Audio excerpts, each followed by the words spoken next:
Hi friends, ఈ వీడియోలో మనం 2018లో విడుదలైన the night eats the world అనే ఒక సూపర్ అయిన జాంబీ మూవీ ఎక్స్ప్లెనేషన్ ని చూడబోతున్నాం. ఇంతవరకు మనం చూసిన జాంబీ మూవీస్ లా ఈ సినిమాలో వైరస్ ఎలా స్ప్రెడ్ అయ్యింది, దాన్ని ఎవరు క్రియేట్ చేశారని అస్సలు చెప్పరు. ఒక రోజు రాత్రి హీరో బాగా నిద్రపోయి నెక్స్ట్ డే అతను కళ్ళు తెరిచి చూస్తే ప్రపంచం మొత్తం ఈ జాంబీ అపోక్లిప్స్ స్ప్రెడ్ అయి ఉంటుంది. అతని చుట్టూ ఉన్న జాంబీల మంద దగ్గర నుంచి పాపం మన హీరో ఎలా ఒంటరిగా తప్పించుకుంటాడనే దాన్ని చాలా డిఫరెంట్ గా చెప్పేదే the night eats the world అనే ఈ మూవీ స్టోరీ లైన్. సో ఇంకా ఆలస్యం చేయకుండా పూర్తి కథలోకి వెళ్ళిపోదాం.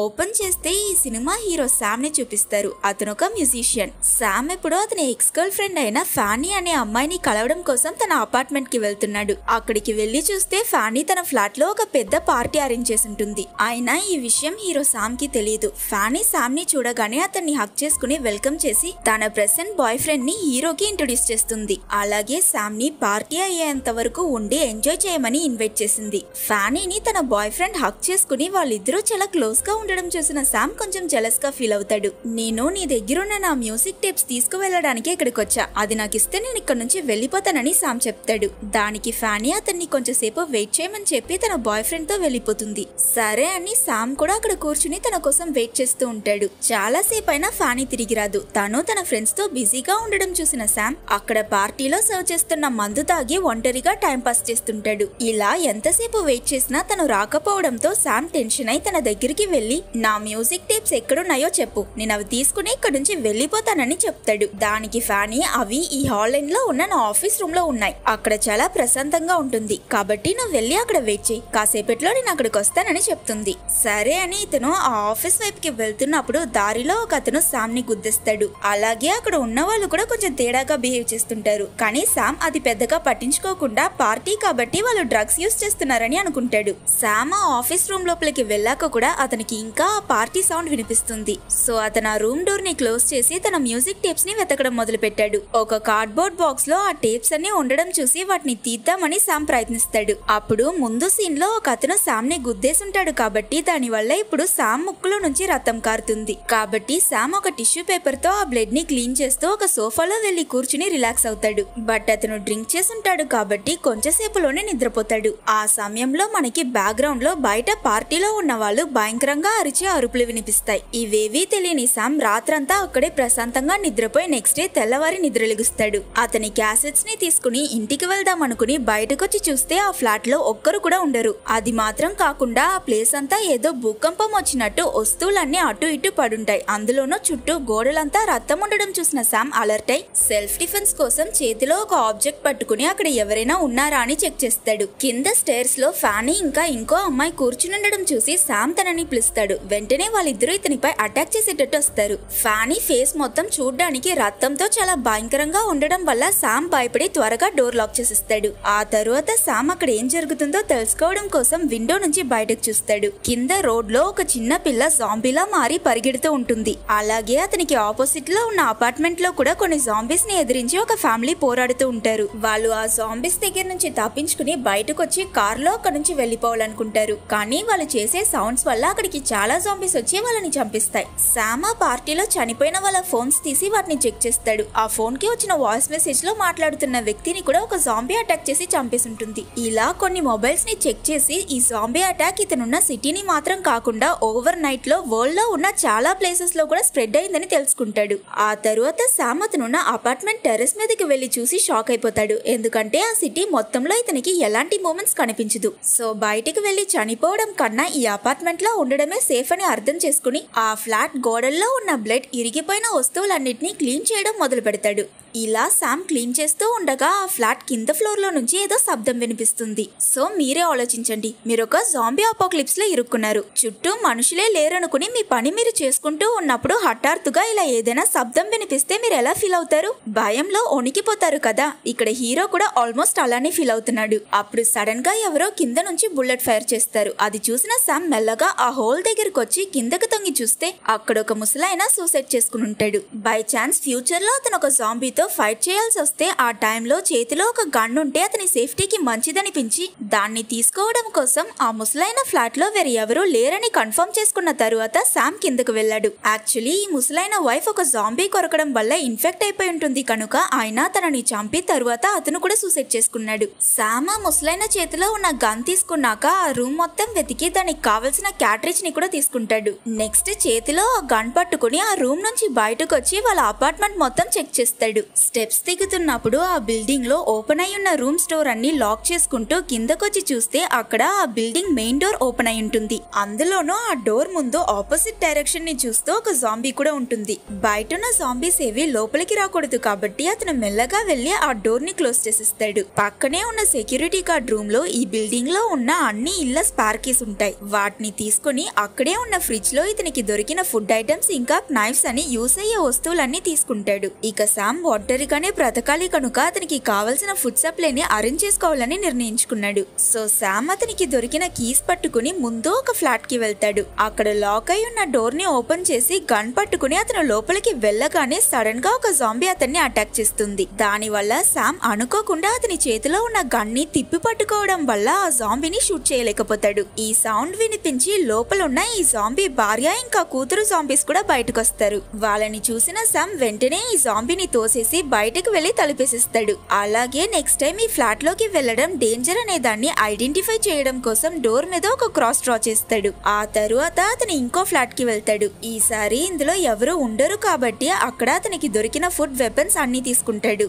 శామ్ కి ఒక రూమ్ లో కొన్ని మ్యూజిక్ ఇన్స్ట్రుమెంట్స్ కనిపిస్తాయి. ఇతను ఒక మ్యూజిషియన్ కదా, అందుకని వాటిని కూడా అతనితో పాటు తీసుకువెళ్లాలనుకున్నాడు. ఆ ఇన్స్ట్రుమెంట్స్ ఫుడ్ అన్నిటిని అరేంజ్ చేశాక శామ్ ఆ వస్తువులన్నిటిని అతనితో పాటు లిఫ్ట్ లో అతను స్టే చేస్తున్న ఫ్లాట్ కి తీసుకువెళ్లాలనుకున్నాడు. కానీ అన్ఎక్స్పెక్టెడ్లీ ఆ లిఫ్ట్ లో ఒక జాంబీగా మారిపోయిన ముసలాయన ఉంటాడు. శామ్ కి అతన్ని చంపడానికి మనసు రాక అతన్ని ఆ లిఫ్ట్ లోనే లాక్ చేసేస్తాడు. ఆ తరువాత ఆ రోజంతా పాటలు ఆలకిస్తూ గేమ్స్ ఆడుతూ గడుపుతాడు. ఆ నెక్స్ట్ డే తెల్లవారి శామ్ నిద్రలేచి చూస్తే బయట స్ట్రీట్ లో ముందు రోజు కన్నా చాలా ఎక్కువ జాంబీస్ ఉండడం చూసి ఇక ఎట్టి పరిస్థితుల్లోనూ బయటకు వెళ్లడం సాధ్యం కాదని అర్థం చేసుకుంటాడు. సో నెక్స్ట్ కొన్ని రోజులు అతను ఒక్కొక్క ఫ్లాట్ కి వెళ్లి చెక్ చేసి అక్కడ దొరికిన ఫుడ్ మొత్తాన్ని కలెక్ట్ చేసుకున్నాడు. ఇంకా శామ్ ఆ ఫుడ్ ని రోజుకి ఎంత తినాలని ఒక చార్ట్ క్రియేట్ చేసి ఎక్కువ రోజులకు వచ్చేటట్టు అలోకేట్ చేసుకుంటాడు. ఆ తరువాత ఏం చేయాలో తెలియక ఆ రూమ్ లో అటు ఇటు తిరుగుతూ ఆఖరికి అతనికి దొరికిన ఆ డ్రమ్స్ తీసుకుని వాటిని ప్లే చేయడం స్టార్ట్ చేశాడు.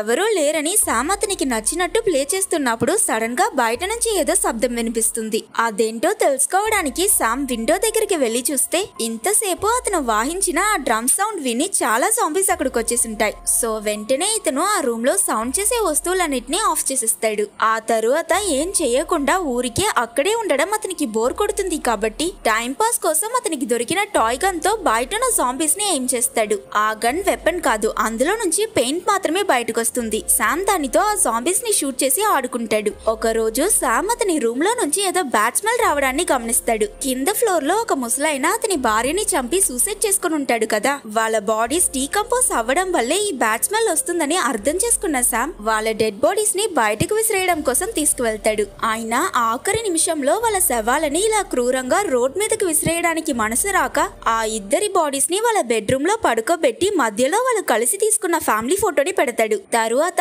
శామ్ అతనికి తెలిసిన కొన్ని రిచువల్స్ చేసి వాళ్ళిద్దరికి మర్యాద చేశాక బయటకొచ్చి ఆ రూమ్ డోర్ ని క్లోజ్ చేసేస్తాడు. అలాగే ఆ రూమ్ లో నుంచి బ్యాడ్ స్మెల్ బయటికి రాకుండా ఉండడం కోసం ఆ డోర్ కి ఉన్న హోల్స్ అన్నిటిని టేప్ అంటించి కంప్లీట్ గా కవర్ చేస్తాడు. ఆ తరువాత హీరో స్నానం చేస్తున్నప్పుడు మధ్యలోనే నీలాగిపోయి కరెంట్ కూడా కట్ అయిపోతుంది. ఈ ప్రాబ్లం ఇక్కడ మాత్రం కాదు, మెయింటెనెన్స్ లేకపోవడం వల్ల సిటీ ఫుల్ గా పవర్ సప్లై ఆగిపోయింది. దాంతో శామ్ నీళ్లు సేవ్ చేయడం కోసం అతని దగ్గరున్న వెసల్స్, బాక్సెస్, గ్లాసెస్ అని అన్నిటిని తీసుకువెళ్లి టెర్రస్ మీద వర్షం నీళ్ళని పట్టుకుంటాడు. శామ్ ఆ అపార్ట్మెంట్ రికార్డ్స్ ని చెక్ చేసి లిఫ్ట్ లో ఉన్న ఈ జాంబీ పేరు ఆల్ఫ్రెడ్ అని తెలుసుకున్నాడు. ఫస్ట్ టైం వీళ్ళిద్దరూ అఫీషియల్లీ మీట్ అవుతున్నారు కనుక శామ్ ఆ జాంబీతో హ్యాండ్ షేక్ చేస్తాడు. చాలా రోజుల నుంచి హీరో ఎవరితోనో మాట్లాడలేదు కాబట్టి ఆ లోన్లీనెస్ లో ఈ జాంబీ ఆల్ఫ్రెడ్ తో ఫ్రెండ్ లా మాట్లాడడం మొదలు పెడతాడు. ఇలా శామ్ విరక్తితో రోజులని గడుపుతూ ఒకసారి టాయ్ గన్ తో ఆడుకుంటున్నప్పుడు రోడ్ లో ఒక పిల్లిని చూస్తాడు. ఈ ఒంటరి జీవితంలో ఒక పెట్ పెంచుకుంటే బాగుంటుందనిపించి ఇతను ఎలా అయినా ఆ పిల్లిని తీసుకురావాలని అనుకుంటాడు. అందుకని శామ్ మెల్లగా వెళ్లి ఆ మెయిన్ డోర్ ని ఓపెన్ చేసి బయటన్న పిల్లిని ఫుడ్ తో అట్రాక్ట్ చేయాలని వస్తుందని అనుకున్నాడు. కానీ అది శామ్ దగ్గరికి వచ్చినట్టే వచ్చి మళ్ళీ తిరిగి వెళ్ళిపోతుంది. అక్కడ దగ్గరలో జాంబీస్ ఏవి ఉండవు కాబట్టి ఇతను డోర్ క్లోజ్ అవ్వకూడదని అతని చేతిలో ఉన్న గన్ని అడ్డంగా పెట్టి సైలెంట్ గా ఆ పిల్లిని వెతుక్కుంటూ వెళ్తాడు. అయినా అదృష్టం శామ్ వైపు లేదు కాబట్టి అతను ఒక జాంబీకి దొరికిపోతాడు. అది ఇతన్ని అటాక్ చేయడానికి వచ్చినప్పుడు శామ్ వెంటనే పక్కనున్న ఒక కారులోకి వెళ్లి డోర్ లాక్ చేసుకుంటాడు. అయినా ఆ జాంబీ ఇతని కాళ్ళని పట్టేసుకుంటుంది. శామ్ ఎలాగో తన్ని తన్నుకుంటూ బ్యాక్ సీట్ కి వచ్చి అక్కడున్న డోర్ ఓపెన్ చేసుకుని పరిగెడుతూ అపార్ట్మెంట్ లోకి వచ్చేసి తొందరగా విండోస్ అన్నిటిని లాక్ చేసి తిరిగి చూస్తే శామ్ వచ్చిన దారి మొత్తం రక్తంగా ఉంటుంది. శామ్ కాలుకి గాయం తగిలి అందులో నుంచే ఈ రక్తం వస్తుంది. హీరో శామ్ కి ఇప్పుడు అతని ఈ జాంబీ వైరస్ వల్ల ఇన్ఫెక్ట్ అయిపోయాడా లేదా అని తెలియదు. కాబట్టి మిర్రర్ ముందు నిలుచుని అతని ఫేస్ లో ఏదైనా చేంజెస్ కనిపిస్తుందా అని అబ్జర్వ్ చేస్తాడు. ఒకవేళ ఇన్ఫెక్ట్ అయి ఉంటే అప్పుడు జాంబీగా మారడానికి బదులు ఒకేసారి చనిపోవచ్చని గన్ని అతని గొంతుకుపై పెట్టుకుని తనలో ఒక చిన్న చేంజ్ కనిపించినా సూసైడ్ చేసుకోవడానికి సిద్ధమవుతాడు.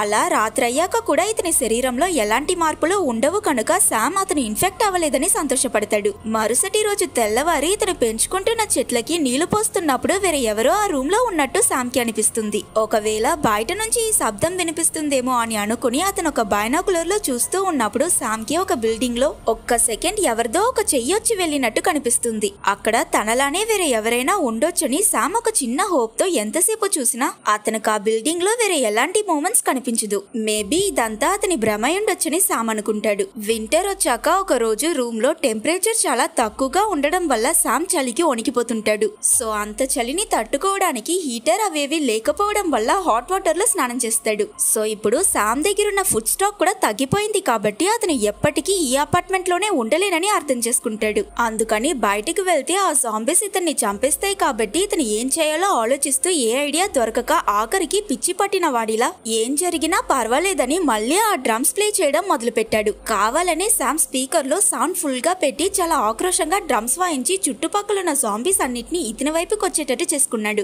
అక్కడి నుంచి బాల్కనీకి వచ్చి కింద చేరిన జాంబీస్ అన్నిటిని చూసి వాటితో ఆడుకుంటూ డ్రమ్స్ కొడతాడు. ఆ రోజు రాత్రి శామ్ నిద్రపోతున్నప్పుడు అతని రూమ్ వైపుకి ఎవరో పరిగెడుతూ వస్తున్నట్టు అతనికి కనిపిస్తుంది. ఇది ఊహ కాదు, నిజంగానే అతని రూమ్ వైపుకి ఎవరో పరిగెడుతూ వస్తున్నారని అతను కన్ఫర్మ్ చేసుకుని జాంబీయే వచ్చేసిందనుకుని ఆ డైరెక్షన్ లో షూట్ చేస్తాడు. ఆ బుల్లెట్ తగిలాక ఎవరిదో అరుపు వినిపించి అతను దగ్గరికి వెళ్లి చూసాకే నిజానికి అతను ఒక ఇన్ఫెక్ట్ అవ్వని నార్మల్ అమ్మాయిని షూట్ చేసేసానని శామ్ కి అర్థమవుతుంది. ఆ అమ్మాయి ఊపిరాడక ప్రాణాలకి కొట్టుకుంటూ ఉంటుంది. యాక్చువల్లీ శామ్ ఈ పిట్టలని వేటాడే గన్తో తనని షూట్ చేసుంటాడు కాబట్టి ఆ అమ్మాయి ఒంట్లో ఇప్పుడు చాలా బుల్లెట్స్ ఉంటాయి. అవన్నిటిని బయటకు తీసి శామ్ అతనికి తెలిసిన ఫస్ట్ ఎయిడ్ చేయడానికి ప్రయత్నిస్తాడు. దాని మధ్యలోనే ఆ అమ్మాయి స్పృహ కోల్పోతుంది. ఇతను ఆ అమ్మాయిని లేపడానికి ఎంత ప్రయత్నించినా తను కళ్ళు తెరవదు. శామ్ తనకి ట్రీట్మెంట్ ని కంప్లీట్ చేసి బయటకు వచ్చి అతను చేసిన తప్పుని తెలుసుకుని ఫీల్ అయి బాగా ఏడుస్తాడు. కట్ చేస్తే నెక్స్ట్ డే ఆ అమ్మాయికి మెలకువ వచ్చి తన రూమ్ నుంచి బయటకు వచ్చినట్టు చూపిస్తారు. తనకేం కాలేదు, తను నార్మల్ గా ఉండడం చూసాక శామ్ సంతోషపడి బ్రేక్ఫాస్ట్ కోసం ఒక సూప్ చేసి తనకిస్తాడు. ఆ అమ్మాయి పేరు సారా. వీళ్ళిద్దరూ ఒకరిని ఒకరు ఇంట్రడ్యూస్ చేసుకున్నాక శామ్ సారా దగ్గర ఇన్ని రోజులుగా నువ్వెక్కడుండేదానివి, బయట నీ కోసం ఎవరైనా వెయిట్ చేస్తున్నారా అని అడుగుతాడు. దానికి తను లేదు, నేను నీలా సర్వైవర్స్ ఎవరైనా ఉంటారేమో అని వెతుక్కుంటూ రూఫ్ ద్వారా ఒక అపార్ట్మెంట్ నుంచి ఇంకో అపార్ట్మెంట్ కి ట్రావెల్ చేస్తున్నాను. లక్కీలీ అలానే నేను కనిపెట్టానని చెప్తుంది. ఇలా వీళ్ళు మాట్లాడుతూ ఉండగా సారా లిఫ్ట్ లో ఉన్న ఆ ఆల్ఫ్రెడ్ జాంబీని చూసి భయపడుతుంది. అప్పుడు శామ్ ఆల్ఫ్రెడ్ ని తనకి ఇంట్రడ్యూస్ చేసి ఆల్ఫ్రెడ్ అతనికి ఒక ఫ్రెండ్ లాంటి వాడని చెప్తాడు. ఇలా కొన్ని రోజులు గడుస్తాయి. శామ్ డ్రమ్స్ ప్లే చేసి మ్యూజిక్ వాయిస్తే అప్పుడు సారా తనకి పాట పాడ్డమని వీళ్ళిద్దరూ కలిసి హ్యాపీగా టైం స్పెండ్ చేస్తారు. ఒక రోజు శామ్ ఇతని దగ్గరున్న ఫుడ్ ని రెండుగా డివైడ్ చేసి అది ఎన్ని రోజులకు వస్తుందని మళ్ళీ క్యాల్కులేట్ చేస్తాడు. ప్రస్తుతం వీళ్ళ దగ్గరున్న ఆహారం వీళ్ళకి కొన్ని రోజులకి మాత్రమే సరిపోతుంది కాబట్టి శామ్ వేరే దారి లేక స్టార్టింగ్ లో అతను ఫస్ట్ ఫ్లోర్ లో ఉన్న ఒక ఇంట్లో జాంబీస్ ఉన్నాయని ఎక్స్ మార్క్ వేశాడు కదా, ఆ రూమ్ డోర్ కి ఒక చిన్న హోల్ వేసి అందులో గన్ పెట్టి లోపలున్న జాంబీ ఫ్యామిలీని చంపిస్తాడు. ఆ తరువాత లోపలికి వెళ్లి ఆ ఇంట్లో అతనికి దొరికిన ఫుడ్ ఐటమ్స్ మొత్తం తీసుకుంటాడు. వాళ్ళ ఫుడ్ స్టాక్ పెరిగిందన్న సంతోషంలో ఈ విషయం గురించి సారాకి చెప్పడం కోసం తనని వెతుక్కుంటూ అక్కడ ఏదో ఆలోచిస్తూ నిలుచునున్న సారా ఇతన్ని చూసిన వెంటనే ఈ బిల్డింగ్ ని జంప్ చేసి పక్క బిల్డింగ్ కి వెళ్లిపోదామని అంటుంది. దానికి శామ్, మనం అంత దూరం జంప్ చేయలేం సారా, ఏదైనా చిన్న తప్పు జరిగినా మనం చనిపోయే ప్రమాదం ఉందని చెప్తాడు. అలా అయితే ఇంకెన్ని రోజులకి ఇక్కడే ఉండాలనుకుంటున్నావు శామ్?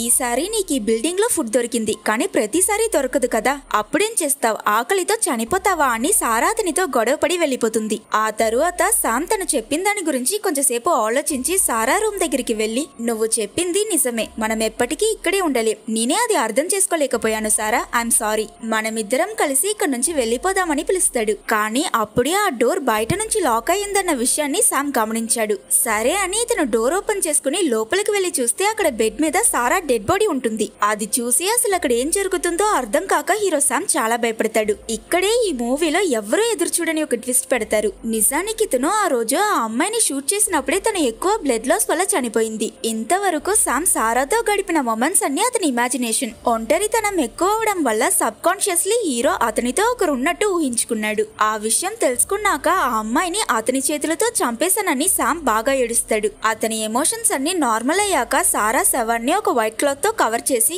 చుట్టూ క్యాండిల్స్ వెలిగించి తనకి ఫ్యూనరల్ చేస్తాడు. ఆ అమ్మాయి బ్యాగ్ లో ఏముందో చూడ్డం కోసం దాన్ని చెక్ చేసినప్పుడు అందులో ఒక బిల్డింగ్ నుంచి ఇంకో బిల్డింగ్ కి జంప్ చేయడానికి కావలసిన రోప్స్, ఇంకా హుక్స్, ఇంకా ఒక కెమెరా ఉంటుంది. శామ్ ఆ కెమెరా ఆన్ చేశాక అందులో ఉన్న ఆ అమ్మాయి ఫ్యామిలీ ఫోటోస్ ఇంకా వీడియోస్ ని చూస్తాడు. ఆ తరువాత అందులో కొన్ని జాంబీ ఫోటోస్, ఇంకా వాటి మధ్యలో హీరో ఈ బిల్డింగ్ టెర్రస్ పై నిల్చున్న ఫోటో కూడా ఒకటి ఉంటుంది.